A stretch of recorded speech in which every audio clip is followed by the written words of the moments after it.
Welcome to Stuck in Vermont, brought to you by 7 Days and sponsored by Hotel Vermont and New England Federal Credit Union. My name's Ava Solberger, and we are at Butterworks Farm in Westfield, Vermont. Today we're going to meet the Lazor family who started this farm in the 70s. We created this place step by step. I think it just was our passion, and we held on to our passion, but you know, it's over the years, it's been tempered by reality. We make yogurt, kefir, buttermilk, and heavy cream. Our cows, they're all Jerseys. They're 100% grass-fed and organic. Jerseys have higher components, high butter fat and high protein. Collin's been working here for 14 or 15 years, and Christine grew up here, so they have a vision based on a lot of history. I think we're lucky in the Northeast Kingdom because there is still a pretty good concentration of farms. And Westfield is great because I feel like we've got a really strong agricultural community in Westfield. It's a lot less densely populated than the rest of the state. A lot of people will say it's like going back in time to what Vermont was 20 or 30 years ago. And we have a wonderful community here in Westfield of organic farmers and all kinds of interesting people around the Northeast Kingdom, so we're really grateful, and we have a very committed group of customers out in the state. Oh, baby!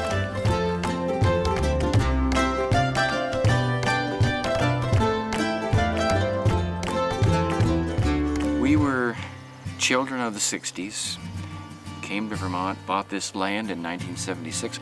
We wanted to be back to the landers, so our plan was to have a couple of cows and a team of horses and a few pigs, and we gradually realized that we needed to make a living.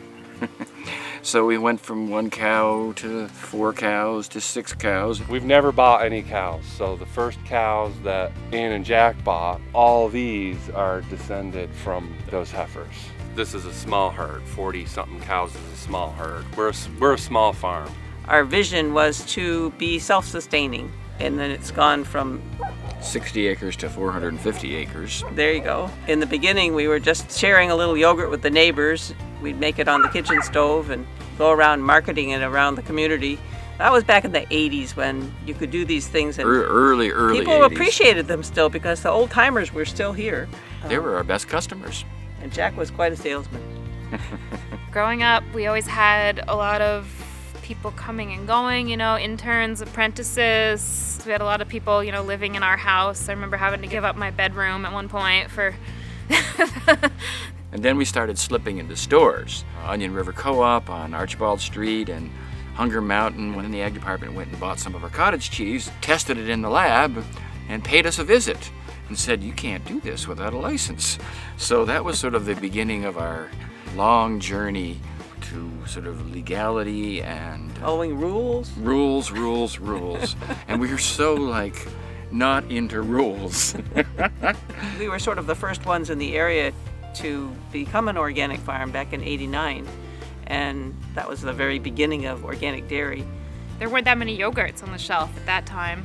And so they were really in the right place at the right time as far as coming out with an organic yogurt. It was sort of the beginning of the organic movement. It kind of took off. For the first 25 years, we just built buildings and bought more land and fixed up fields and bought limestone and a whole fleet of old tractors and combines and grain cleaners, and we have a whole granary up there where we can grind flour and clean grain and beans and all kinds of stuff. So I used to be the person in charge of the cows in the stable, probably 30 years or more, and gradually, starting about 2007 or 8, I started working with Collin more so that he became really the herd manager, and it was a little hard for me to let go.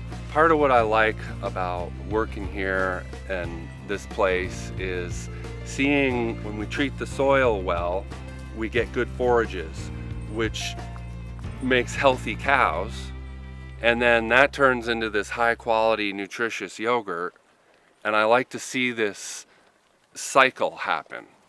And we recently switched from growing all the grain for our cows to go with just 100% grass-fed. The fact that they eat only grass and no grain means that the fats in their milk are really good for you. It's all full of grass right there. We've been really tanking up on grass today. Oh, Grass-fed dairy and grass-fed beef has become super popular in the past few years. We were in the middle of changing our packaging. We said, this is the moment. We have to put it on our packaging. Let's do it. We're constantly learning. That's the important part.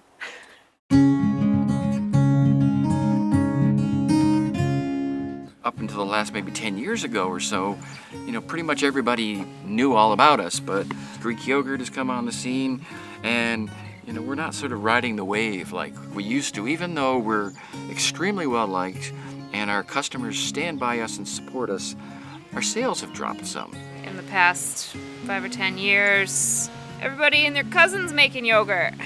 Like when we started, big business hadn't really wheedled its way into organics 20 or 30 years ago. Back then, you would drive down a road like this road that you just came on to get here. It'd be 5 or 6 small dairy farms. We're the only farm left. I think a lot of it is economics. The children lost interest because the parents couldn't make a living because the cost of milk was so volatile. And yeah, I think I've seen a lot of kind of depression and farms going out, but then also a rise of diverse, organic, and sustainable agriculture within my lifetime and the local food movement. And I think that's a big part of what makes it fun for me, is to connect with other people who are excited about food. We still have so much to be thankful for, and we have a beautiful farm that we own this farm free and clear. We live in this house. It may be kind of ramshackle, but it's warm in the winter. And I got this dialysis machine in there that Anne keeps putting those needles in my arm 5 days a week, and we're rolling with the punches.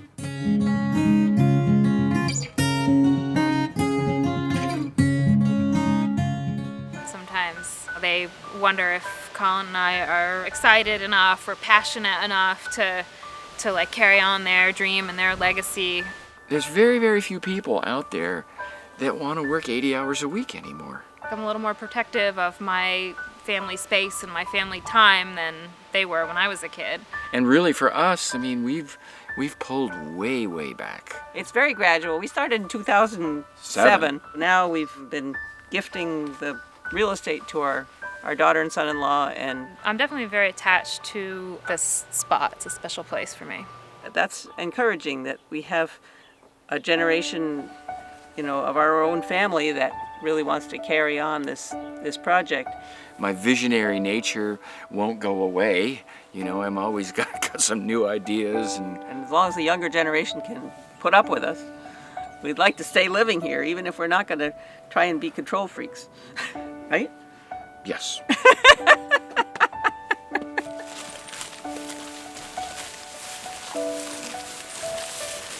Happy cows! We'll get stuck in Vermont for you again real soon. Follow us on YouTube, Facebook, Twitter, Instagram, and sign up for our weekly email alerts.